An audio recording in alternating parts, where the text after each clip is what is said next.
The rain was relentless that Tuesday morning, hammering the glass storefront of the small diner where Ellie Harper worked. At 29, Ellie was the kind of person who wore her heart on her sleeve, her smile a beacon for the regulars who shuffled in for coffee and warmth. But today, her smile faltered. The diner's owner, Mr. Grayson, had been riding her all week about policy compliance. Ellie didn't mind the rules, but they felt cold against the humanity she saw in her customers' eyes. She was about to learn how one small act of kindness could unravel her life, and then rebuild it in ways she never imagined. Ellie had worked at Grayson's diner for 3 years, scraping by on tips and dreams of something better.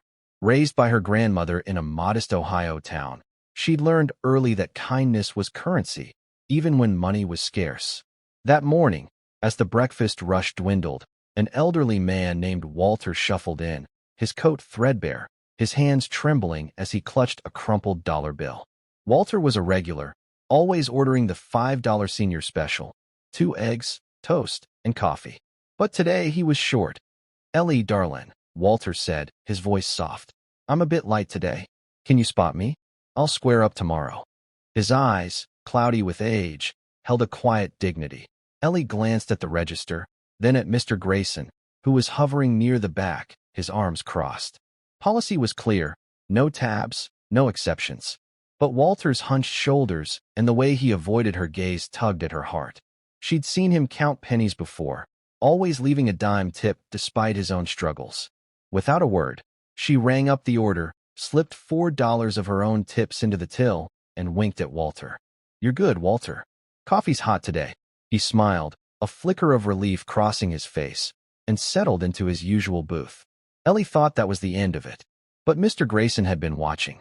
10 minutes later, he called her to the back. "Ellie, you comped that man's meal," he said, his voice sharp. "You know the rules." "I paid for it myself," she protested, her cheeks flushing. "He's got nothing, Mr. Grayson. It was $5. Doesn't matter. Rules are rules. You're done here." He handed her a final paycheck, his expression unyielding. Ellie stood frozen, the weight of his words sinking in. Fired. For helping Walter. She grabbed her coat, her hands shaking, and stepped into the rain, the diner's bell jingling behind her for the last time. The world felt heavy, unfair. She'd given everything to that job, her time, her heart, and now she had nothing but a soaked jacket and $23 in her pocket. She ducked into a nearby coffee shop to escape the downpour, her mind racing. Rent was due in a week. Her car needed repairs, and her grandmother's medical bills were piling up.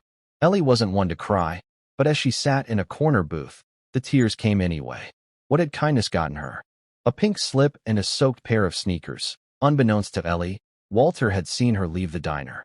He'd overheard Grayson's harsh words through the thin walls of the booth. And Walter wasn't just any regular. 30 minutes after Ellie's world fell apart, a sleek black car pulled up outside the coffee shop. A woman in a sharp blazer stepped out, scanned the room, and approached Ellie's table. "Ellie Harper?" the woman asked, her tone professional but warm. Ellie wiped her eyes, confused. "Yes. My name's Clara, assistant to Mr. Walter Bennett. He'd like to speak with you. Can you come with me?" Ellie's heart skipped. Walter? The man with the threadbare coat?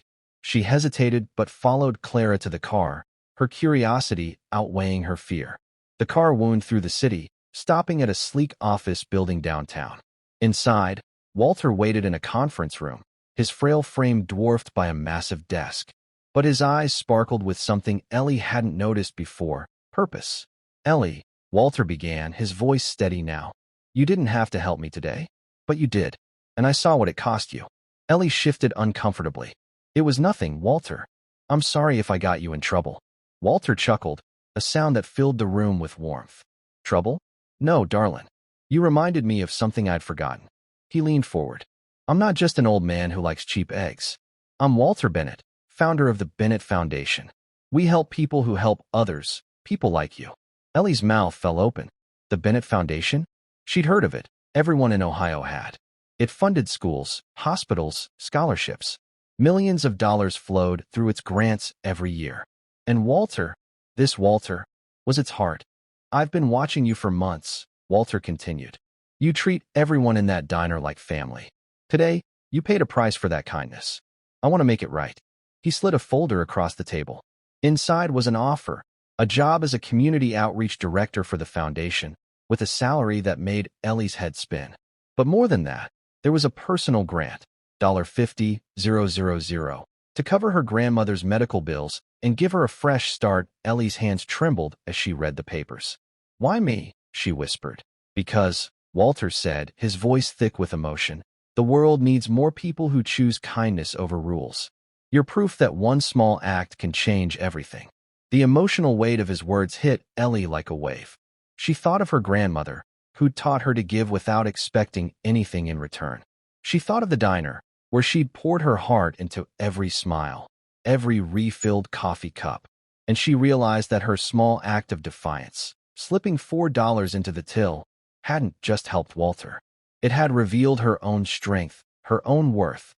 Tears streamed down her face, but this time they were tears of hope. "Thank you," she managed, her voice breaking. Walter reached across the table, his hand warm against hers. "No, Ellie. Thank you." 6 months later, Ellie stood at a podium, addressing a room full of donors at the Bennett Foundation's annual gala. Her grandmother, now recovering, sat in the front row, beaming. Ellie shared her story, not just the $5 meal or the firing, but the lesson she'd learned, that kindness, even when it costs you, plants seeds you may never see grow.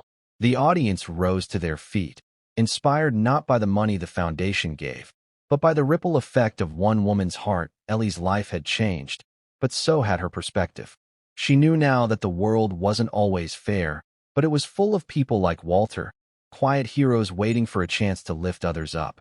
And as she looked out at the crowd, she felt a fire in her chest, a certainty that her grandmother's words were true. Kindness was currency, and its value was infinite.